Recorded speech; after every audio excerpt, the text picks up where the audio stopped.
Well, Craig, it's great to see you here again.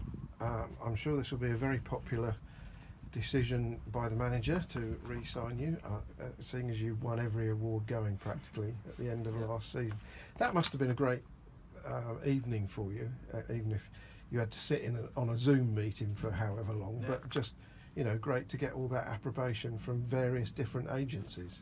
Yeah, that's it. Like when you win any award, it's always, a great honour and stuff. Especially, like I said, to win all three with, voted for by, the players you play with and the fans who always support you, and obviously the manager who picks you. So it's always nice to get that sort of recognition.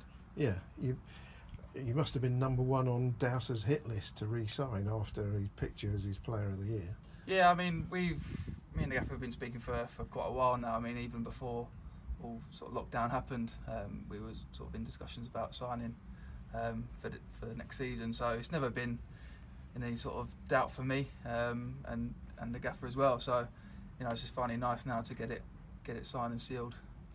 You've been officially recognised by the manager, the fans, and your teammates, as you've said. Is any one of those the best one? It's a tough one. Yeah. It is a very tough one because there's such, it's nice to be recognised by, like I said, the players. You're with week in, week out, but then, like I said, it's always nice to be picked by the manager, and then obviously the fans as well too, who come out in their numbers, just support us every week. So I don't think I can pick one that's more special than the others. No, and it's probably a good idea not to pick one that's it. as well. But I mean, of course, the three different categories, people are voting for different reasons, aren't they? Obviously, in as much as the fans are voting for a very different reason to your teammates, probably, because the guys you play with will be seeing things and knowing things that obviously fans aren't privy to. And I think that was one of the things that Casey said when he sort of announced it was me. He's like, sort of not just on the pitch but off the pitch, and that's a big thing for me as well. I want to be a leader in this dressing room, and want to try and help teammates and players off the pitch as well as on it. So it was a nice touch when you mentioned that. Do you feel like a sort of senior pro nowadays? Yeah, I'd say so. So I've been around for a long time. Obviously just turned 30. But I've been playing sort of first team football since I was 17. So I've been around quite a while now, and I've sort of had a lot of experiences, and hopefully I can bring that to the table as well. Do you think, it's Heidi as well just turned 30, of course. Do you think turning 30 is the official age at which you become a senior pro? I don't know, because I've seen myself as a bit of a senior pro for quite a few years now. I mean, teams I've been involved with, I think squads are sort of getting younger and younger. And I've been in some young teams in the past, and I've always sort of seen myself as a senior one with the amount of games I've played. I've seen myself as a sort of senior member of most squads for a few years now. Right. The voting by the supporters, you got a lot of votes for Player of the Season for that. Forgive me if I'm wrong, but I don't think you actually got a man of the match, did you, last season? I don't think I did, not at home, no. Is that a bit odd? I think you have to have a word with the sponsors, I think, for each game. But I haven't for some reasons here. But it is what it is. People's opinions, and people who have got it probably deserved it as well. So it's one of those things. Yeah, I guess you obviously have turned in a sort of 7 to 8 to 9 out of 10 performance every week all through the season for the supporters to have voted you their Player of the Season. Maybe someone's putting a 10 on any given day, and you've missed out on a man of the match that way, perhaps. Yeah, possibly. But like I said, as long as I'm doing my job on the pitch, and say can keep performing to those 7, 8s, 9s and 10s every week, then that's all I'll be happy with. Sure. Do you know how many games you played last season? 32? No. 39. 39, okay. 39 appearances. There was only Casey beat you by 1. Oh, okay. You got the second most. Yeah. I remember speaking to you the equivalent time. Well, of course it was earlier because I think it was in May last year, but anyway. And you said then that you were perfectly happy with the number 13. You were after trying to get the number 1, and that you were perfectly happy to sort of go into a contest for the shirt, and your quiet confidence was correct, wasn't it? Yeah, like I said, I always back myself in any situation. I think you have to as a footballer and especially as a goalkeeper.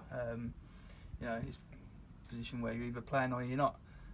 So yeah, I've always backed myself, and say a number is just a number for me. Doesn't matter if you got 113 or 99. As long as that number's and I'm playing on the pitch every week, then that's the only thing that matters.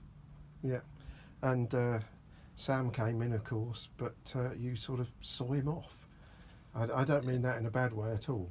And he's now playing for Dorking Wanderers and maybe playing for them in this league next year. Who knows? Yeah, like I said, Gaffer brought him in, Sam in last season, and you know it was competition, and you know that's healthy and that's good to have in a squad. So I knew I had to do everything I could to make sure I was playing every Saturday, which thankfully I sort of managed to do, and something I want to continue for next season as well. So you'll be looking out with great interest to see who he signs next, because there's got to be another goalkeeper. Yeah, that's it. I mean, that's the thing with football. There's always someone else ready to come in and take your place, and it is dog eat dog at times, and that's why you've got to be on it every single day, because click of a finger, there's always going to be someone else who's ready to jump in. I've been in that situation before where I've been, maybe the number 2 and then called upon and taken a chance. So it's never lost on me that there always is, maybe even not at the club at the time, new signings, loans, whatever it might be, there's always someone else who can come in and take your place if you're not doing it. Yeah, fair enough. Let's turn to lockdown. Have you hated it, quite enjoyed it, loved it? How's it been? I've enjoyed elements of it, having the time to be at home, and I've tried some new things that I probably wouldn't have had time to do before. Done a few courses that again probably wouldn't have had time to do. So I've enjoyed that part of it. It's been a time to sort of reflect and learn. And I think if you can come out of the whole lockdown better off, then you sort of use your time well. But then obviously there's the football side of things, which I've hated. It seems like a lifetime ago now that last game of the season there against Barnet. And having we've had no end date in sight to when we would be restarting. It's been tough sometimes, but I've kept myself fit, haven't really had a break in terms of not doing any sort of goalkeeping stuff or fitness stuff, anything like that. So yeah, I'm more than ready to get going now. What sort of courses have you been doing? Football related or other? A bit of both. So I've been doing my UEFA B goalkeeping and outfield. Both of them. It's nearly finished my goalkeeping B now. And then I've done a sports coaching and psychology course with the Open University. Oh, right. So that was really interesting, again, to try and take that into my sort of coaching as well as my playing as well. I'm doing quite a bit on the mindset and things like that, which I found really interesting. And you say you've kept yourself fit and you've also kept some goalkeeping skills going. Is that more difficult for you because an outfield player can get 3 cones or a wall or both and do quite a decent session on their own, especially if they maybe go to a local partner, there's a goal there, but you really need at least someone else, if not more than that. Yeah, sometimes you have to be creative, I think.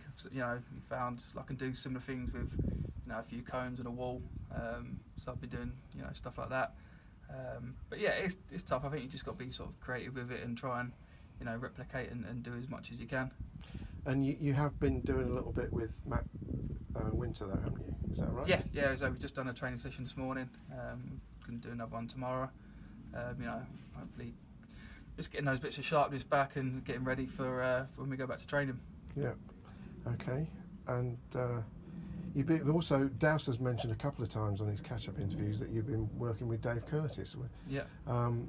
But you tell me that I sort of assumed it was physical work around the stadium, but it's not. You've actually been doing something different, haven't you? Yeah, so I've been working for Dave on his flooring business.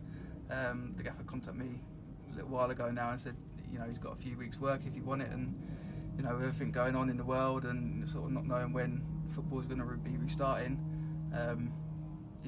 needed money coming in, and sure. I'm not one of these people. I'm not afraid to get my hands dirty and do a bit of graft.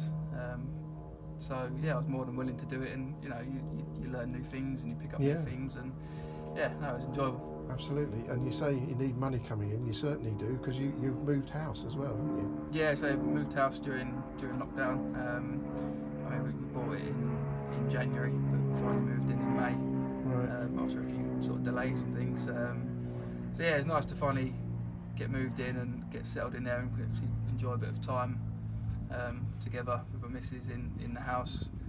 Without having to rush here, there, and everywhere for work and football and other things. So it's been nice. That's what I've enjoyed about lockdown. Just having to do not very much at all, really. Yeah, that's it. I think you can relax and put your feet up a little bit, and you say you've been given the gift of time a little bit. Yeah. Restarting. There's all sorts of rumours and discussions, and some people think they know, and some people think that they've got an idea. We still don't know when it's going to be. The government, the FA have issued guidance which says you, as a National League side, can start training and playing friendlies and so on in August, and leagues can start in September. But the government still haven't said when crowds will be allowed in. Yeah. But there do seem to be a lot of rumours around concerning the middle of September and maybe starting without crowds. Do you think that would be a sensible course of action?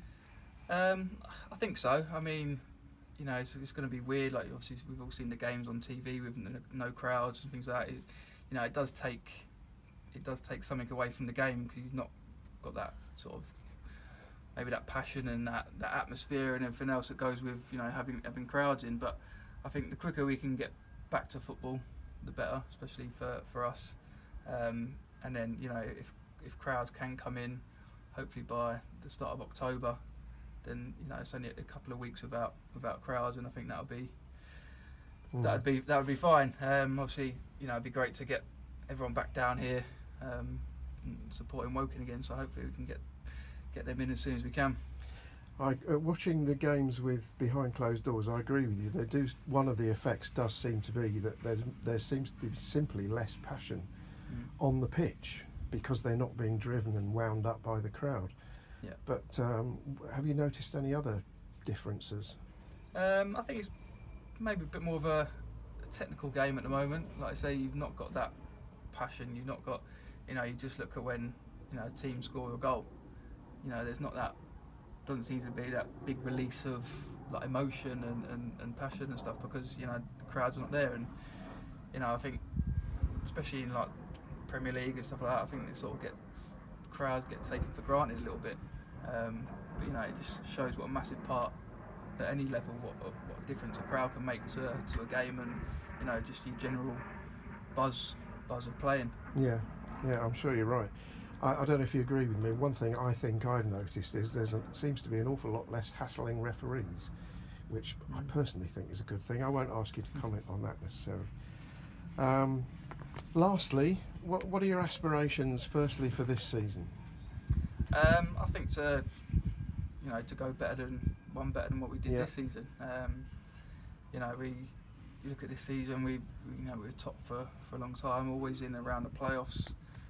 So for me, I don't see any reason why we can't make that next step and get into the playoffs. I really do believe that if we'd have carried on the season, we would have nicked in there. So we've had one season in this league again now where we've sort of put a mark on it a little bit, and I think we'll still be underestimated by a lot of people, which is fine by me, because we can just go out there every week and prove people wrong again. So I've got absolutely no doubt with the players that we've signed already, and I'm sure the gaffer will sign more, that we're going to have the quality to get ourselves in the playoffs. Yeah. And longer term for yourself, you say you're doing coaching badges. Is that how you see your future, maybe? I think so, yeah. So I'm lucky enough to work at Watford at the moment in the academy there, coaching the goalkeepers, which is again something I love. And I've been playing football all my life, and it just seems to me like a natural progression. It's never I've always wanted to play football. I've never really thought about doing anything else. So I think hopefully I've got a few more years playing left. Well, you should have as a goalkeeper. Yeah. But yeah, no, it's definitely something. People always told me, do your badges early before you finish playing, and so when you do finally finished it, you know, you've got things to fall back on, and hopefully having a good career and playing a lot of games, and hopefully at high level still, you know, it should hopefully stand me in good stead for the future. Absolutely. Well, as I said at the start, it's great to see you back again, and thanks very much for your time this afternoon. Cheers, top man. Thank you.